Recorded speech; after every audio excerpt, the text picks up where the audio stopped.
Good morning students.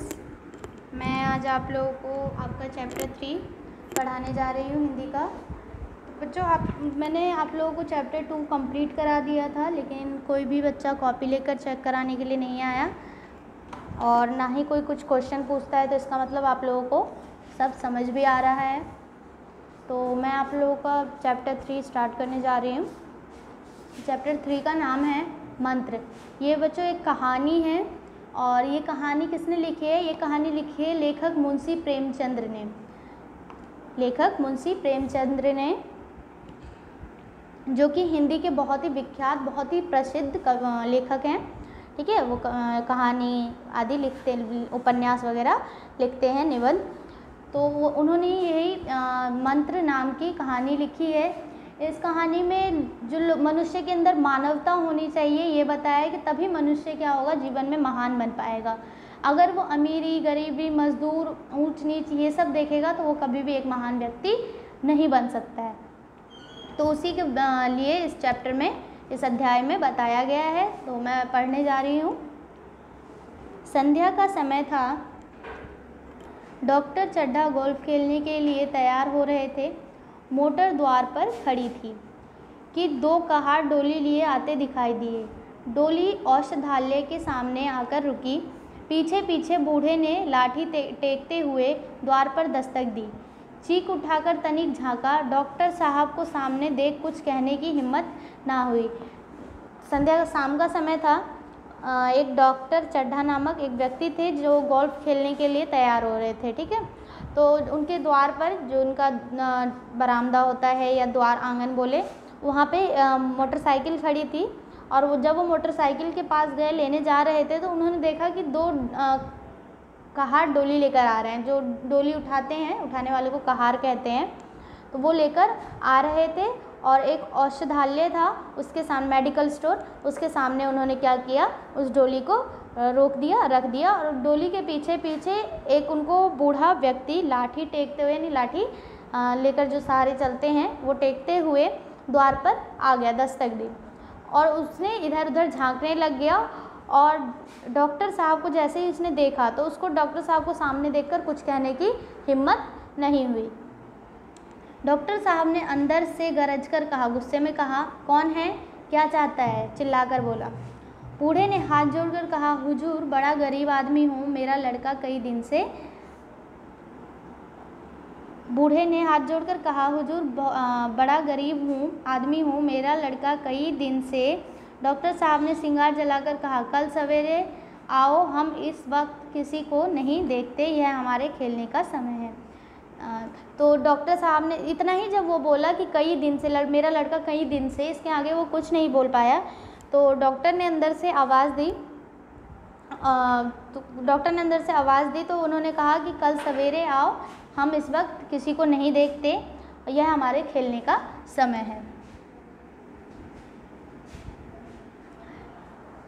फिर आगे होता है, बूढ़ा गिड़गिड़ाता रह गया कि वे एक दिन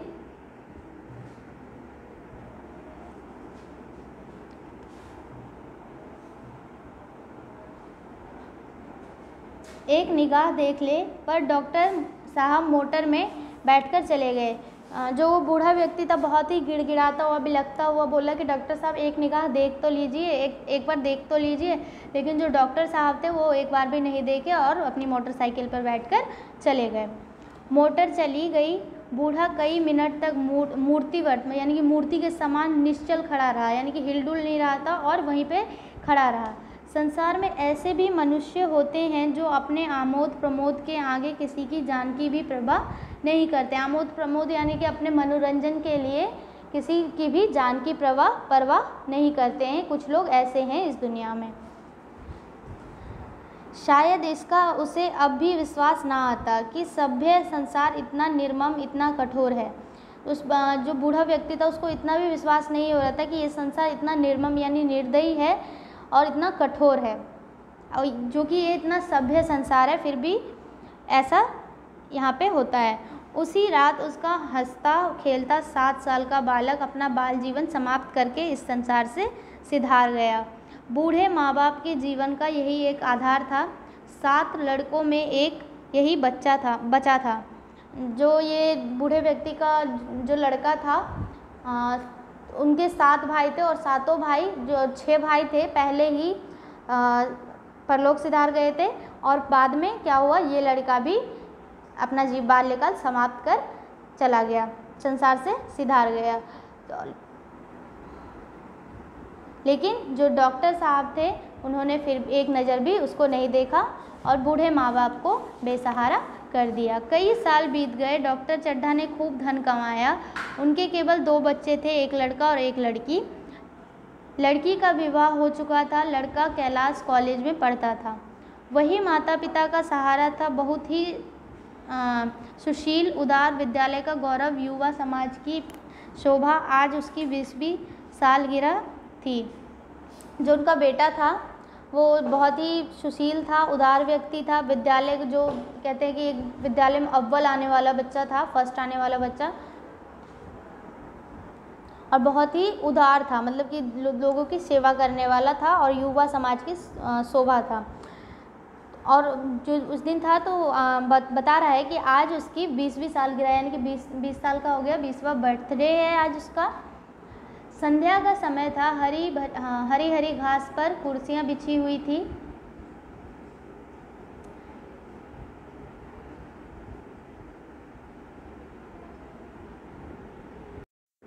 नेक्स्ट पेज पे आ गए हम लोग। संध्या का समय था। हरी हरी घास पर कुर्सियां बिछी हुई थी।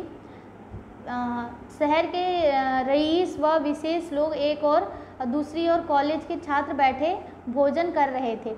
बिजली के प्रकाश से सारा मैदान जगमगा रहा था। कैलाश इस समय रेशमी कमीज पहने, नंगे सिर नंगे पांव इधर से उधर मित्रों की आवभगत में लगा हुआ था। बेचारे को दम लेने का भी अवकाश नहीं था, दम लेने का भी समय नहीं था। सहसा एक रमणी ने उसके पास आकर कहा, क्यों कैलाश, तुम्हारे सांप कहाँ हैं? जरा मुझे दिखा दो।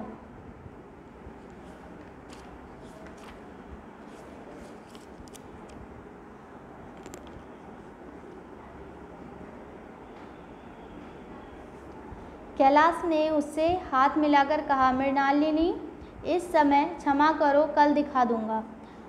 मृणालिनी ने आग्रह किया, जी नहीं, तुम्हें दिखाने ही पड़ेगी। जो ये मृणालिनी थी, रमणी उसकी दोस्त थी, जो ये कैलाश था, तो उन्होंने उसको अपना सांप दिखाने के लिए कहा। उसके पास, जो कैलाश के पास सांप पाल रखा था, और उन्होंने उस सांप को उससे दिखाने के लिए कहा और बोला कि नहीं, आज रुक जाओ, मैं तुम्हें कल दिखा दूंगा।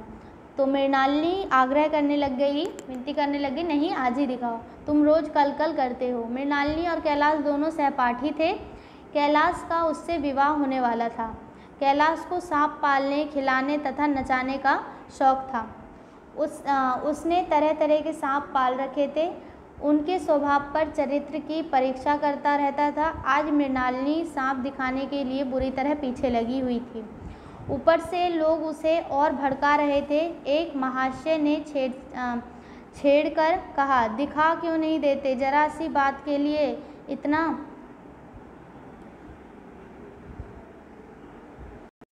अब हम नेक्स्ट पेज पे आते हैं, 22। ताल मटोल कर रह गए। वैसे तो कहते हो मृणालिनी के लिए जान हाजिर है। कैलाश को मृणालिनी की झेपी हुई सूरत देखकर लगा कि इस वक्त उसका इनकार वास्तव में उसे बुरा लगेगा। जब वो मृणालिनी बहुत उदास हो गई तो कैलाश को लगा कि नहीं, अगर इस वक्त मैं इनकार कर दूंगा तो उसे वास्तव में बुरा लगेगा। ज्यों ही प्रीति भोज समाप्त हुआ, वह मृणालिनी व मित्रों को सांपों के डबरे के सामने ले गया। एक एक खाना खोलकर एक एक सांप को निकालने लगा। जान पड़ता था कि सांप उसकी एक एक बात समझ रहे थे। कैलाश ने सांपों को हाथों और गर्दन में लपेट लिया। एक मित्र ने कहा, इन्हें वश में करने के लिए दांत तोड़ डाले होंगे। कैलाश हंसकर बोला, दांत तोड़ना मदारियों का काम है, मैंने किसी के दांत नहीं तोड़े, कहो तो दिखा दूं। मृणालिनी पछता रही थी कि नाहक उससे सांप दिखाने को कहा। वह वहाँ से चली गई। कैलाश लोगों की शंका समाधान करने के दम लेना चाहता था। उससे सांप की गर्दन जोर से दबाई, इतनी जोर से दबाई कि उसका मुंह लाल हो गया। कैलाश ने उसका मुंह खोलकर जहरीले दांत दिखाते हुए कहा, जिन सज्जनों को शंका हो जाकर देख लो। मित्रगण दांत देखकर चकित रह गए। कैलाश ने सांप की गर्दन ढीली कर दी और जमीन पर रखना चाहा, पर वह काला गेहून एक सांप होता है, क्रोध से पागल हो रहा था। सिर उठाकर उसने कैलाश की उंगली में जोर से काटा और वहां से भाग गया। कैलाश की उंगली से टप टप खून टपकने लगा। कैलाश उंगली दबाकर कमरे की ओर दौड़ा। मेज की दराज से उसने जड़ी निकालकर पीसने को दी। घर भर में हलचल मच गई। डॉक्टर साहब घबराकर दौड़े। फौरन उंगली की जड़ कसकर बांध दी गई। जो सांप वाप काट लेते हैं तो जहर ना फैले, इसलिए उन्होंने टाइट से कपड़ा बांध दिया उसकी उंगली पर कि जहर पूरे शरीर में नहीं फैलेगा। और जड़ी पीसी जाने लगी, पर जड़ी बूटी जिसे कहते हैं। पर उसी 1 मिनट में कैलाश की आंखें झपकने लगी। वह खड़ा ना रह सका, उसकी आंखें बंद हो गई। आज मैं आप लोगों को इतना ही करवाती हूँ। इसके आगे मैं आप लोगों को नेक्स्ट वीडियो में बताऊँगी। जब तक आप लोग इतना रीडिंग करेंगे और अच्छे से समझेंगे इस चैप्टर को। Okay, thank you.